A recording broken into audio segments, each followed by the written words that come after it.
Cik adik membawa guli. Guli dimasukkan ke dalam kantung. Tubuh kita perlu disayangi, luar dan dalam, terutama jantung. Adik manis makan roti. Roti dimakan bersama kaya. Penjagaan jantung perlulah rapi agar tiada penyakit berbahaya. Assalamualaikum dan salam sejahtera kepada Dr. Rika Allen dan semua yang mendengar. Saya Nur Anisa binti Syaiful Naim, nama matrik ST0609 daripada Diploma Perhutanan. Topik yang akan saya bawakan untuk ucapan kali ini ialah sayangi jantung anda. Apa itu jantung? Jantung merupakan organ berongga yang berfungsi mengepam darah melalui saluran darah dengan denyutan yang sekata dan berulang-ulang. Istilah kardio bermaksud sesuatu yang berkaitan dengan jantung, berasal dari perkataan Greek iaitu kardia yang bermaksud jantung. Jantung terletak pada bahagian kiri di tengah dada. Ia diseliputi dengan perikardium dan dikelilingi paru-paru. Dinding jantung terdiri daripada 3 lapisan. Lapisan terluar dikenali sebagai perikardium, lapisan tengah dipanggil myokardium dan lapisan terdalam dipanggil endokardium. Perikardium boleh dibagi kepada 2 lapisan iaitu fibrous perikardium dan serous perikardium. Myokardium adalah lapisan yang tebal dan terdiri daripada otot jantung. Ia membentuk majoriti keseluruhan dinding jantung. Endokardium pula merupakan lapisan terdalam dan yang terdiri daripada sel epitelium, lipid dan tisu penyambung. Fungsi organ ini adalah untuk mengepam darah ke seluruh badan. Bagi menjalankan fungsi ini, ia dilengkapi dengan otot myokardium yang kuat dan tahan lama kerana jantung bekerja 24 jam sehari tanpa henti. Darah yang dipam mengandungi oksigen dan nutrisi yang diperlukan oleh sel-sel di seluruh badan. Tanpa bahan ini, sel-sel tidak akan dapat hidup dan menjalankan fungsinya. Secara mudahnya, darah yang dipam oleh jantung melalui 2 peredaran iaitu peredaran pulmonari dan sistemik. Tanya juga mengapa jantung sangat penting kepada manusia. Jantung ibarat enjin di dalam badan manusia. Jika ia bermasalah, seluruh tubuh akan terkesan dan yang paling menakutkan jika ia terhenti secara tiba-tiba. Keadaan ini dipanggil serangan jantung dan ia tidak akan mengenal usia dan jantina mangsanya. Apa yang kita boleh buat adalah dengan mencegah dari berlakunya penyakit heart attack tersebut melalui cara amalan pemakanan dan gaya hidup yang sihat. Kesan buruk sekiranya kita mengabaikan kesihatan jantung kita ialah kegagalan jantung yang telah memberi kesan kepada 60 juta pesakit di seluruh dunia. Kajian telah menunjukkan bahawa rakyat Malaysia lebih berisiko berbanding rakyat negara lain. Memandangkan kadar kegagalan jantung di negara ini lebih tinggi berbanding negara-negara lain. Jenis-jenis penyakit jantung. Penyakit jantung iskemik IHD ialah penyakit jantung yang utama. Ia berlaku apabila salur pembuluh darah koronari menjadi sempit, menyebabkan oksigen yang dibekalkan kepada sel-sel jantung berkurang. Apabila oksigen yang sampai berkurang, sel-sel jantung akan mengalami kebuluran. Kesannya, jantung tidak berfungsi dengan baik. Dalam kes yang melibatkan bahagian yang luas, jantung terus berhenti dan pesakit gagal meneruskan hidup.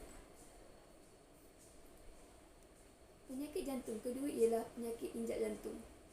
Injak berfungsi sebagai pintu bagi darah yang berpindah dari satu ruang jantung kepada satu ruang yang lain dan menghalang darah daripada berpatah balik ke arah belakang. Apa-apa yang berlaku pada bahagian ini akan mengganggu pergerakan darah. Penyakit itu berlaku apabila otot-otot jantung dan tisu sekelilingnya tidak sihat. Otot yang menjadi tebal, mengembang dan mengeras akan dalam keadaan yang tidak normal. Kesannya jantung tersebut gagal untuk mengepam darah dengan efektif dan menjadi lemah. Seterusnya, masalah rentak aritmia. Jantung mengepam darah mengikut rentak tertentu dengan tetap. Ia dikawal oleh aktiviti elektrik yang berlaku di dalam jantung. Jika rentak ini terganggu, fungsi jantung akan turut terjejas.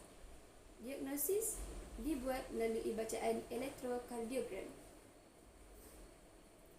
Selain itu, penyakit perikardium iaitu lapisan sensitif yang mengelilingi jantung berlaku radang padanya. Keadaan ini yang berlaku seperti perikarditis berlaku. Oleh sebab bahagian ini penuh dengan urat saraf yang sangat sensitif, pesakit akan mengadu sakit dada dan bertambah sakit jika tunduk ke hadapan atau ditekan.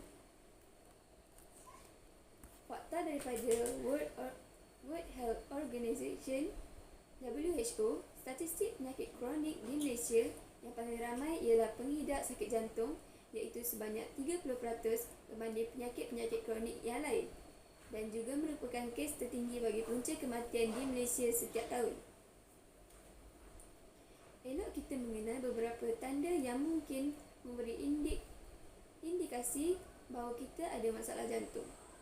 Yang pertama ialah lidah dan gusi menjadi bengkak atau sakit. Berkemungkinan jantung kita ada masalah seperti lemak berlebihan dan injap jantung lemah atau saluran koronari tersumbat.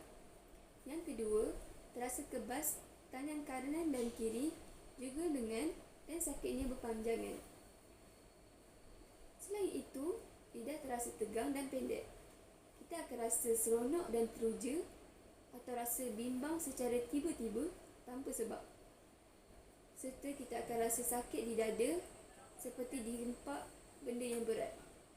Yang keenam, daripada sakit dada mula merebak ke tangan, lengan, tengkok, belakang, abdomen dan rahang dan rasa tidak selesa pada dada.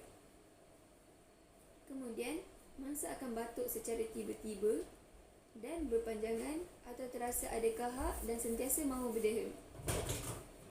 Kepala rasa pusing dan tidak seimbang. Seterusnya, kita akan rasa keletihan sepanjang masa, loya dan tidak ada selera makan. Degupan jantung tidak menentu, nafas terasa pendek, berpeluh-peluh tiba-tiba dan walaupun kita sedang rehat. Pengidap juga akan membengkak pada bahagian sendi di kaki atau abdomen. Saat-saat paling hampir pada serangan jantung biasanya membawa kepada keletihan dan tidak bermaya yang teruk. Bagi mengelakkan komplikasi berlaku, kita perlulah mengamalkan gaya hidup yang sihat seperti tidak menghisap rokok. Menghisap rokok boleh menjejaskan kesihatan diri sendiri dan kesihatan orang lain. Asap rokok yang disedut boleh menyebabkan kanser paru-paru, kanser mulut, kelahiran bayi pramatang dan kerosakan pada injap jantung yang menyebabkan pada serangan jantung. Cara kedua untuk menjadikan jantung sihat ialah makan makanan yang rendah kolesterol.